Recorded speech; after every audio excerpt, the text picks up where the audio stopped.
Deux mots que vous reprenez ce matin, chagrin et révolte. Ce sont deux. Émoi, stupéfaction, choc, révolte, rage aussi, colère. Colère canalisée, mais colère. Et évidemment, la révolte, elle gronde dans les rangs de la police de plus en plus lourdement, de plus en plus gravement. Et il faut vraiment, je vous le dis, vraiment en prendre compte. Ce matin, vous me dites, la situation est grave. Oui, la situation vraiment, est très grave. Dans la police. Oui. Ça peut aller jusqu'où ? Ça peut aller. Est-ce qu'on peut imaginer, je ne sais pas moi, des policiers baisser les armes, baisser les armes, se dire que finalement baisser les bras, oui. Baisser les bras, oui, c'est possible. On peut craindre aujourd'hui que les policiers se désengagent. Vous savez, les policiers sont très attachés aux régaliens, très engagés dans leur mission, très attachés, très légalistes en fait. Ils sont très attachés aux valeurs républicaines et ils ont conscience de leur mission et leur nécessaire mission au sein du pays, mais de plus en plus, cette usure, ce stress, ce choc post-traumatique constant qui s'enchaîne à chaque fois. Nous enterrons nos morts, nous constatons la souffrance et la misère humaine, la violence qui gangrène et qui enfle dans ce pays. Et depuis de nombreuses années, on est sur une véritable usure et on est à deux doigts que la corde lâche. Aujourd'hui, les policiers savent qu'ils sont devenus des cibles. Ils le savent, ils le sentent, ils le constatent. Depuis longtemps déjà, en fait, ça fait quelques années, on a conscience. Chaque policier est traumatisé par ce qui s'est passé à Magnanville. Ce couple de policiers tués devant leur enfant de 3 ans. Chaque policier a conscience qu'il peut être suivi chez lui. Je veux dire, régulièrement, sur nos messages cryptés, on se rappelle tous qu'en sortant du service, il faut bien faire attention, d'effectuer des coups de sécurité, s'assurer de ne pas être suivi jusqu'à chez soi. C'est notre quotidien aujourd'hui. On a conscience qu'on est la cible non seulement au sein du service, c'est-à-dire dans les commissariats. J'ai une pensée pour ma collègue Stéphanie qui a été tuée à Rambouillet, policière non armée, qui a été tuée par un lâche qui est arrivé par derrière, et donc du coup qui l'a tuée juste parce qu'elle était policière. Il y a évidemment cette pensée pour Éric Masson, policier en service, en train d'effectuer une mission presque banale de police, qui en plus ne conduit pas à grand-chose souvent pour les trafiquants de stupes, puisqu'ils vont rarement longtemps en prison. Et puis évidemment, je pense à mes collègues, et notamment tous ceux qui sont attaqués dans leur jardin, qui voient des tirs de mortier sur les murs de leur maison, qui sont interpellés pendant qu'ils font leurs courses avec leurs enfants. Et qui sont des cibles quotidiennes. Qui sont interpellés pendant qu'ils font leurs courses avec leurs enfants. Bien sûr. Qui sont menacés pendant qu'ils sont en privé, en famille, avec leur identité parfois qui est inscrite sur les halls d'immeubles, dans les halls d'immeubles. C'est tout à fait ça, et des photos même. On l'a porté en tout cas à la connaissance du grand public, ces photos de policiers et notamment des photos de mariage qui ont été exposées à Épinay-sur-Seine dans les halls d'immeubles comme un avertissement aux policiers qui oserait s'attaquer au trafic de stupéfiants dans les quartiers. Et donc, du coup, des photos bien explicites qui expliquent et qui disent premier avertissement. Quel sera le second ? Est-il vrai que dans certains commissariats, des collègues ne se sentent plus à l'abri ? Oui, c'est vrai. Alors, c'est un retour qu'on a et qui est assez inquiétant puisque, vous savez, le commissariat a toujours été considéré comme une espèce de sanctuaire. C'est l'endroit où, lorsqu'on arrive d'une mission et qu'on va rédiger notre PV, on fait tomber le gilet pare-balles, parfois on fait tomber le ceinturon pour être un petit peu plus à l'aise. On est en sécurité, c'est notre sanctuaire. Aujourd'hui, on sait que ça n'est plus le cas, puisqu'on peut être attaqué dans le sas d'un commissariat.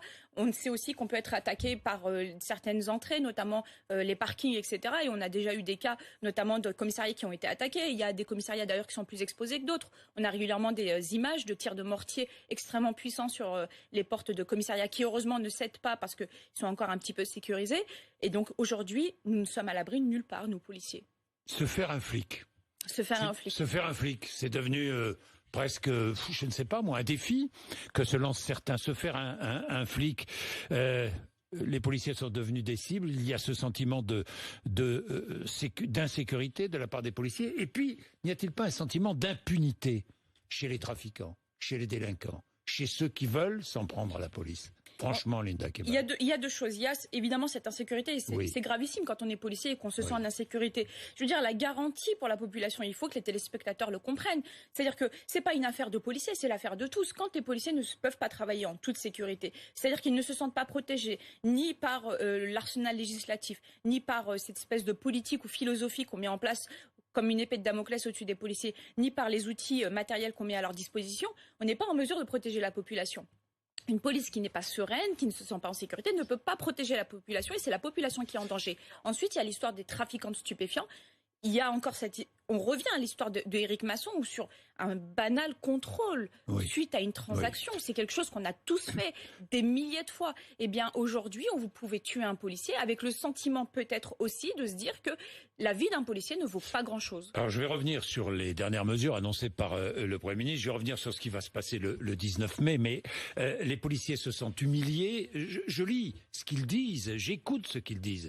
Devenus des boucs émissaires. Ils se sentent boucs émissaires dans notre société. Incompris, exposés à la dégradation d'une partie du pays, exposés à cette violence qui monte dans notre société. Ils sont en première ligne. Linda Kebab, mais est-ce que tous les discours anti-flics de ces derniers mois, à l'occasion notamment de nombreuses manifestations, est-ce que tous ces discours ne nourrissent-ils pas une haine contre la police, franchement? Vous connaissez un discours radical ou extrémiste qui ne nourrisse pas de haine, M. Bourdin? Moi, j'en connais pas. Et je ne pense pas qu'il y ait un extrémisme ou une radicalisation de la pensée qui soit meilleure qu'une autre. Je pense qu'elles doivent toutes être combattues. D'ailleurs, de ce point de vue-là, j'ai envie de faire juste un parallèle. On est quand même dans un pays qui s'offusque que des policiers qui travaillent dans des locaux extrêmement exigus, sales, parfois bourrés d'amiante, qui se contaminent entre eux, dansent la Macarena. Enfin, on est quand même dans ce pays-là où on a eu quand même des ouvertures de JT sur des policiers qui dansaient la Macarena alors qu'on sait pertinemment qu'ils se contaminent de toute manière parce qu'ils travaillent dans des conditions juste exécrables qui ne leur permettent même pas de maintenir une distanciation sociale raisonnable. Et on est aussi dans un pays où la protection du visage des policiers est considérée comme quelque chose de liberticide. On est aussi dans un pays où chaque acte du policier est scruté, alors que la démocratie contrôle l'action de la police, c'est tout à fait normal, c'est légitime, c'est nécessaire. Néanmoins, que l'on estime que chaque acte du policier doit être remis en question, pas réfléchi, remis en question, décontextualisé, avec une grande liberté, une grande ouverture sur la liberté d'expression qui permet de dire que, la police assassine, il y a même des associations qui portent ce nom sans qu'aucun ministre n'ait un jour décidé qu'il fallait déposer plainte pour diffamation. Vous pouvez à longueur de journée crier que tout le monde déteste la police, qu'elle est l'alpha et l'oméga des maux de la société, que nous sommes violents. Je reprends encore cette expression juste nauséabonde de violence policière qui donnerait le sentiment que nous sommes prédisposés à être des violents illégitimes. Et donc, du coup, à force, vous mettez dans l'esprit de certaines personnes l'idée que la police doit être complètement annihilée, et notamment ses agents. Et donc, oui, forcément, vous créez de la haine. Linda Kebab, le policier est au service de l'État, quel que soit l'État d'ailleurs, impartial. Le policier est légaliste et impartial. Est-ce que nous vivons un délitement de l'État, selon vous? Vous savez, l'État fort, en tout cas dans ce schéma républicain qui est très particulier à notre pays, cet État fort qui doit s'exprimer partout sur l'ensemble des territoires de la République, territoires qui ne doivent pas être abandonnés, aujourd'hui le sont. Il y a un délitement de l'État sur beaucoup de pans, en fait, de la naissance à la mort. Je vais être, parce que votre témoignage est fort, c'est la raison pour laquelle je suis content de vous recevoir ce matin, parce que il faut entendre ce que nous disent les policiers qui sont sur le terrain, au contact du terrain. Ces policiers... on nous dit, il y a un vaste débat, les policiers ne peuvent pas aller partout. Les policiers peuvent aller partout. Le problème, c'est que quand ils interviennent sur un terrain pour démanteler, par exemple, un trafic de stupéfiants, ils interviennent, 1 heure après, ils sont repartis parce qu'ils ne vont pas rester, 1 heure après, le trafic reprend. C'est ça. On nous parle, et j'aborde personnellement le terme de guerre contre le trafic de stupéfiants, nous sommes gardiens de la paix. Et puis, en réalité, nous ne menons pas une guerre contre le trafic de stupes. Nous faisons à peu près une centaine de saisines, centaines de tonnes de saisies de drogue, chaque année, nous, forces de l'ordre, policiers et gendarmes. Mais on sait qu'il y a 500 tonnes qui sont consommées chaque année en France. En réalité, la lutte contre le stupéfiant... Montant du trafic, 3 milliards d'euros. C'est ça. Le trafic de stupéfiants, en réalité, son fondement se trouve en dehors de nos frontières. La France n'est pas un pays producteur ou fabricant de produits stupéfiants. On le sait. Et donc, si vraiment on veut éradiquer la drogue et le stupéfiant en France, et tous les maux que cela génère, dans ces cas-là, il faut prendre le problème à la racine, et c'est pas en demandant aux policiers, alors je vais reprendre ce langage guerrier que le ministre a utilisé.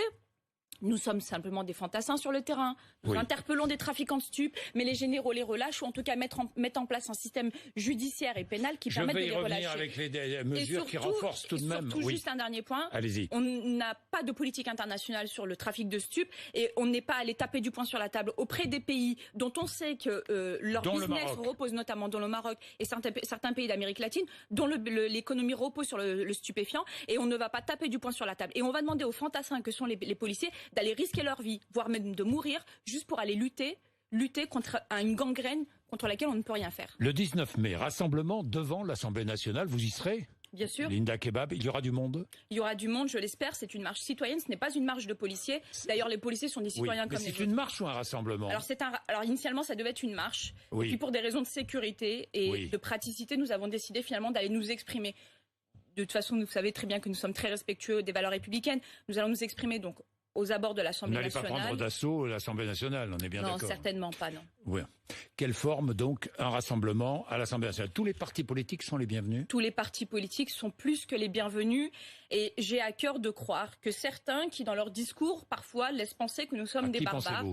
Par exemple, à la France Insoumise, qui a un groupe parlementaire non négligeable, qui est très exposé médiatiquement, mais qui a un groupe parlementaire de toute manière, et donc une partie de la représentativité du peuple, qui doit être présent à nos côtés pour dire que oui, la sécurité, c'est un bien social. La sécurité s'adresse d'abord aux précaires et aux plus pauvres, leur assurer finalement la garantie de leur liberté. La sécurité, c'est quoi ? C'est permettre à des personnes qui vivent en grande précarité de pouvoir aller à la bibliothèque universitaire à Paris sans crainte de se faire violer à 23 heures dans un RER. La sécurité, c'est quoi ? C'est permettre aux personnes qui vivent dans des quartiers de ne pas subir les nuisances des trafiquants de stupes ou des rodéos motos. Et si vraiment on est attaché aux questions sociales, aux quartiers populaires, comme ils aiment à le dire, et aux personnes les plus précaires, les plus pauvres, on doit venir soutenir la police. Linda Kebab, est-il vrai que de très nombreux policiers ont envie de quitter la police ? Oui. C'est vrai ?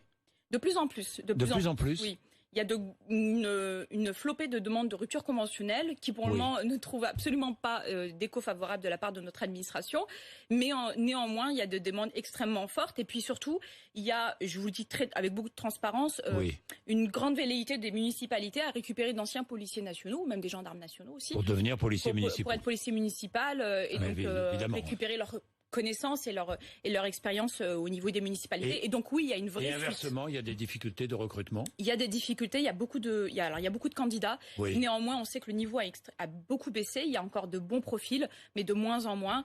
On sait aujourd'hui que l'appétence pour le métier de policier, en fait, est assez particulière. Elle est moins importante qu'il y a encore 10 ou 15 ans. Et d'ailleurs, on le voit avec les notations sur les écrits, les épreuves d'admissibilité, qu'on est obligé d'abaisser pour pouvoir permettre à un plus grand nombre d'entrer dans la police. Et ça, c'est dramatique. Il faut permettre, en fait, aux personnes qui ont envie d'entrer dans la police d'y entrer aussi parce qu'elles ont la certitude d'être prises en considération et de ne pas être considérées comme la lie de la société tout au long de leur carrière. La politique et la police, enquête Ipsos pour le Cevipof, plus de 40% des policiers voteraient Marine Le Pen. Ça vous surprend ? Ça me surprend, non. Pourquoi ? Parce que déjà, on est sur... Je vais aller au-delà du sujet policier. On a tendance à dire la police est gangrénée par les fachos, elle vote extrême droite donc elle est facho. Moi j'ai l'intime conviction. On dit même que la police est raciste, certains le disent. Bien sûr, et d'ailleurs ça contribue aussi à nourrir la haine contre les policiers, sauf que les policiers interpellent des personnes qui commettent des actes racistes. Je ferme la parenthèse.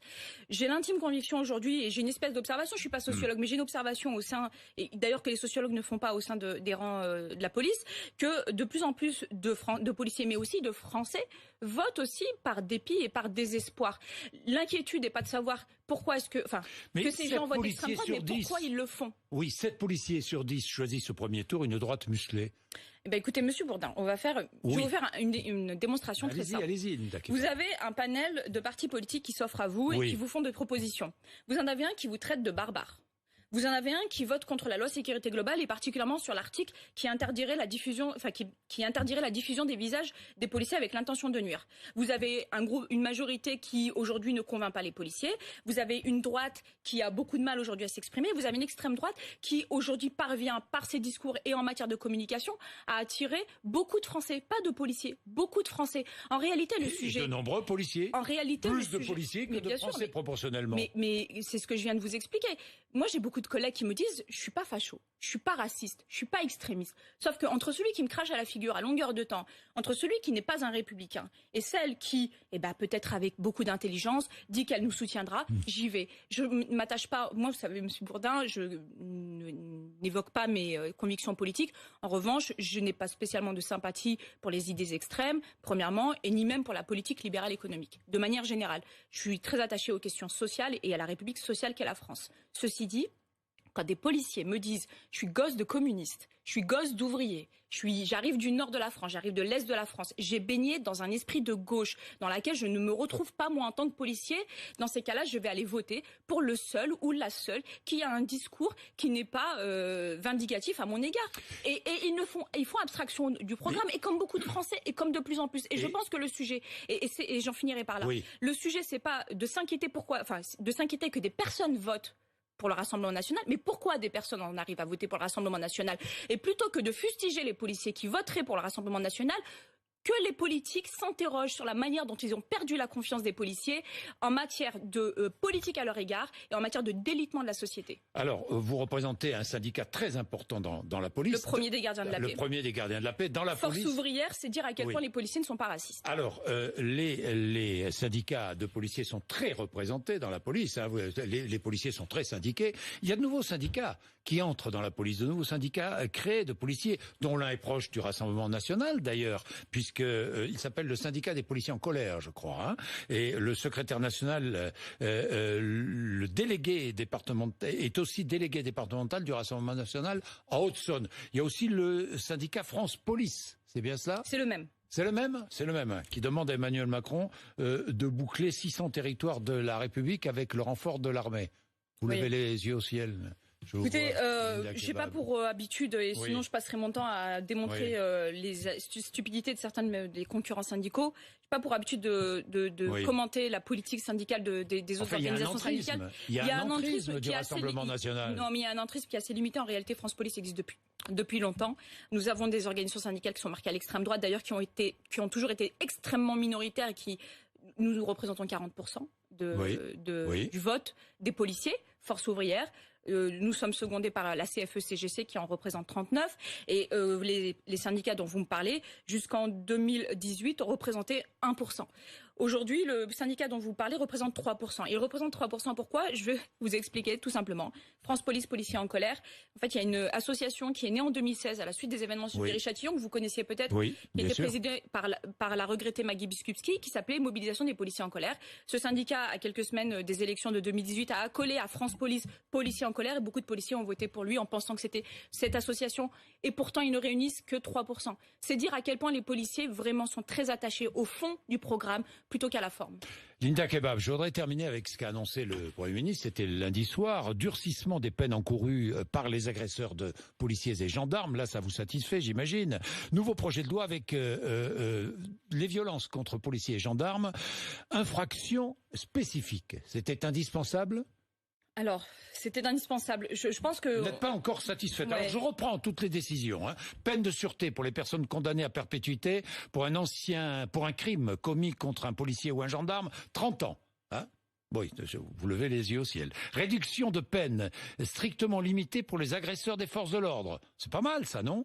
Les violences contre les forces de l'ordre seront des délits spécifiques plus durement réprimés. C'est ce que dit, je reprends le Premier ministre. Refus d'obtempérer puni plus fortement. Là, c'est bien. Non ? On commence par le début ? Allez-y, okay. allez-y. Période de sûreté de 30 ans pour les crimes, réclusion criminelle à perpétuité. Je vais vous parler d'une chose toute simple. La tentative dans le code pénal français, la tentative est punissable de la même manière que l'acte commis et abouti. On a eu récemment le procès des policiers de Viry-Châtillon, immolés par le feu, tentative d'assassinat quand même. On est sur quelque chose qui aurait dû conduire à la perpétuité. Vous avez le sentiment qu'il y a eu des condamnations à perpétuité. Donc en réalité, celle-là, déjà, on la met de côté puisque des réclusions criminelles à perpétuité en France, déjà, on a du mal à les avoir pour des viols et homicides de petites filles. Alors pour des policiers, c'est pas pour demain. La deuxième, c'est les refus d'obtempérer qui seraient doublés. Donc qui passeraient de 1 an à 2 ans d'emprisonnement. Et l'amende de 7 500 à 15 000 euros. Je pense que quand vous êtes vous êtes à 2 doigts de tuer un policier ou un gendarme pour échapper au contrôle, je ne suis pas certaine que... En réalité, le problème, il n'est pas vraiment de savoir s'il faut doubler. C'est pas ça qui va empêcher des personnes de commettre des violences. Qu'est-ce que vous demandez alors ? C'est un problème beaucoup plus profond. En réalité, il y a des mesures qui sont un petit peu plus intéressantes. Par exemple, le déferrement automatique, c'est-à-dire à l'issue de la garde à vue, d'emmener les personnes devant le procureur. Systématique, jugement rapide des auteurs. Voilà, ça peut avoir du sens, puisqu'aujourd'hui en France, quand vous agressez un policier, souvent, à l'issue de la garde à vue, vous avez une simple convocation pendant 6 mois. Donc ça a un peu plus de sens. Mais il faut aller au-delà, en fait, de ce type d'annonce. Il faut aussi, en fait, mettre en place une politique qui va lutter aussi, par exemple, contre les armes. Enfin, je veux dire, on a un policier, il y a une semaine, qui a été tué en plein centre-ville, dans une des villes qui est pas la pire de France, en plein jour, avec un fusil. Enfin, il y a un vrai problème avec les armes en France. Et de la même manière qu'on ne mène pas de lutte sérieuse contre le trafic de stupéfiants, on ne mène pas de lutte contre la présence des armes sur le trafic d'armes sur le territoire français. Donc ça, c'est un vrai problème. Et en réalité, c'est la manière philosophique, idéologique et politique dont on amène en fait le policier français au sein de la société. Comment est-ce que vous pensez qu'avec des mesures comme celle-ci, un jour, un délinquant va se dire « Ah ben mince, si je m'en prends à un policier, je vais me prendre 2 ans au lieu d'1 an. » Non, c'est pas ce qu'il faut. Il y a 30 ans, un criminel, quand il s'en prenait à un policier et qu'il tuait un policier, il savait qu'il avait signé son arrêt de mort. C'est-à-dire qu'il prenait 30 ans et à l'issue, socialement, il était mort. Aujourd'hui, une personne qui tue un policier, et j'ai des exemples bien concrets en tête, s'il fait une peine de prison, il va faire 2-3 ans, il sortira, ce sera un héros. Et ça, c'est pas ce type de mesure qui va permettre de changer les choses. C'est une véritable politique qui apporte du soutien aux forces de l'ordre et qui remet le policier au centre de cette société qu'il protège. Merci Linda Kebab d'être venue nous voir ce matin sur RMC et BFM TV 8h55.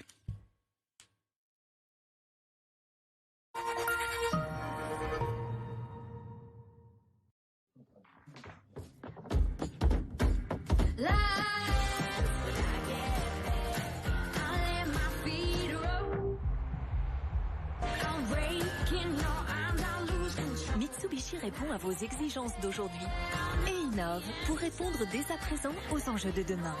Nouveau Mitsubishi Eclipse Cross hybride rechargeable, votre nouvelle source d'énergie à partir de 32 990 €. Drive your ambition. Mitsubishi Motors. Aujourd'hui, les vraies rencontres n'attendent que vous. Vous et ceux qui vous sont chers. Vous et votre nouveau départ. Vous qui portez les marques de votre histoire. Vous qui passez des journées parfois sans fin. Pour de vraies rencontres, Badou, osez être vous. La boutique du menuisier conçoit et fabrique vos portes et fenêtres en France.